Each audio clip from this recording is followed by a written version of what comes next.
Hello cuties, నేను ఈరోజు hair pack గురించి చెప్పబోతున్నా. సో నేను ఈ ప్యాక్ మంత్లీ ట్వైస్ యూజ్ చేస్తున్నా. అండ్ నేను హెయిర్ కేర్ తీసుకోవడం వింటర్ నుంచి స్టార్ట్ చేశాను. సో మీరు కూడా ట్రై చేయండి, ద బెస్ట్ రిజల్ట్ చూస్తారు. సో ఫస్ట్ అయితే మెంతులు 1 spoon and rosemary leaves 1 or 2 spoons, kalonji గింజలు 1 స్పూన్ అండ్ రైస్ 1 స్పూన్, ఇవన్నీ కలిపి మనం వాటర్ పోసుకొని నైట్ అంతా నానబెట్టుకోవాలన్నమాట. సో మనకు మెంతులు ఏంటంటే hair growth and dandruff remove చేస్తుంది.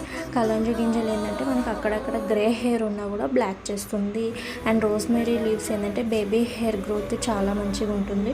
సో నెక్స్ట్ రైస్ వచ్చేసి మన హెయిర్ స్మూత్నింగ్కి బాగా యూజ్ అవుతుంది. సో ఇవన్నీ మనం థిక్ పేస్ట్గా గ్రైండ్ చేసుకొని హెయిర్కి అప్లై చేసుకోవాలి. అప్లై చేసుకొని ఒక 1 hour 1.5 hour ఉంచుకున్న తర్వాత మైల్డ్ షాంపూ తోటి మనం వాష్ చేసుకోవాలి హెయిర్. ఆఫ్టర్ దెన్ వాషింగ్ తర్వాత నా హెయిర్ అయితే సిల్కీ అండ్ షైనీగా ఉంది. సో నేను ఈ ప్యాక్ మంత్లీ ట్వైస్ యూజ్ చేస్తున్నాను. మీరు కూడా తప్పకుండా ట్రై చేయండి, హెయిర్ గ్రోత్ చూస్తారు.